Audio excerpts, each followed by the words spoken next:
Alright guys, Quantum back here again doing the PvP with our max damage quality build, and I'm going to outline the top 5 weapons that I find to be best for PvP. Now of course it's going to be a little subjective, obviously based on your build and whatnot, but I'm going to start off with the Farron Greatsword. This might actually slot in as number 4, but I really think that this is one of the top tier weapons in the game. I know a lot of people put a lot of hate on this weapon saying like, oh, it doesn't do enough damage or it's easy to parry, but you're gonna see me do it in PvP. I played I think 10 matches straight going like really try hard. You're gonna see it. I'm gonna max out my buffs. I'm gonna try to do the most damage I can. I'm gonna play the best I can.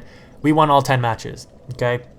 You know, when you actually try with this weapon, the moveset is that diverse that you make it hard for the enemy to parry you. It's an excellent weapon. Once in a while, yep, you will get parried, don't get me wrong. I mean, it happens to everybody.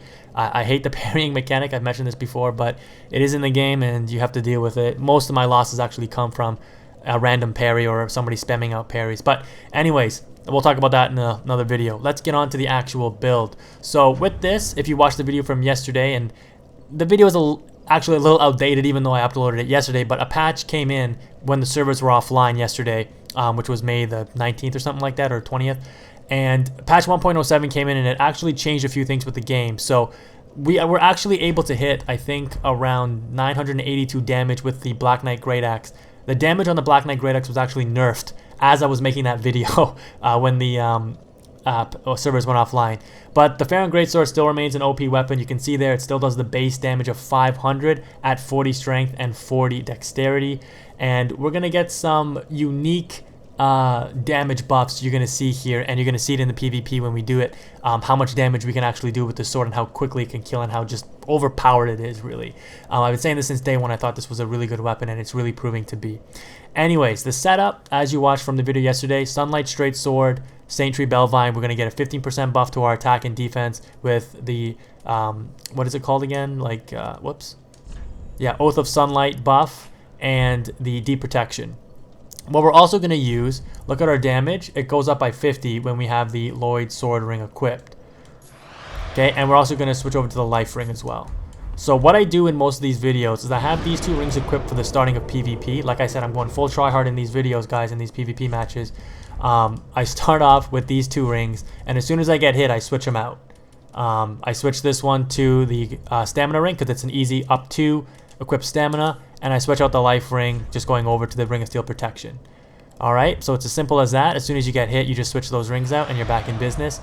We actually pull off a good amount of flawless victories and do like a ton of damage because we just constantly hit people with the maximum buff. But let's take a look at the max damage we're going to be doing with the Farron Greatsword. Some people think that, yeah, it's a 500 damage weapon, that's the cap. No, not the case. In PvP, you can get a lot more out of this. So if you watched my video yesterday, I said you have to cast the Sunlight or the Oath of Sunlight first, and then you cast Deep Protection.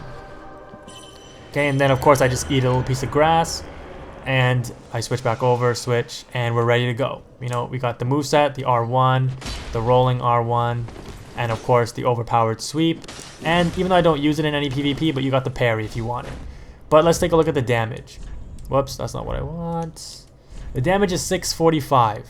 Okay, so with the ring and the 2 buffs, we're doing 645. If I take away the ring, we're down to 586. So the ring adds a lot of damage. And again, when we get hit, we have to just swap out the ring, swap out the Life Ring. But we're doing a lot of damage because remember, when you hit somebody with this sweep, you're pretty much hitting them 2 times. So you're hitting them twice for 645 damage. It's a really good ranged attack. It's going to catch a lot of people. It's going to counter a lot of attacks as well. If you're already in the mid-swing, you're not going to be hit out of the attack, especially if you have a decent amount of poise. Again, I know a lot of people think that poise doesn't do anything, but it does add hyper armor frames. It's very hard to notice the difference because, again, it's frame by frame, but you'll notice that sometimes your attack will go through and sometimes it won't based on the armor you have on, based on where you are in the attack animation. So poise does and can make a difference, even though it's very hard to notice.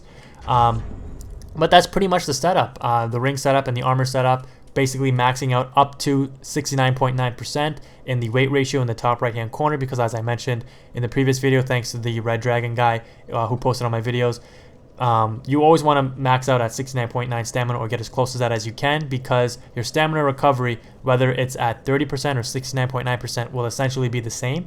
So there's no sense not to try to max out your weight ratio. So that's the build, guys, and let's get into some PvP and see how it performs, which I think you guys will be quite impressed with.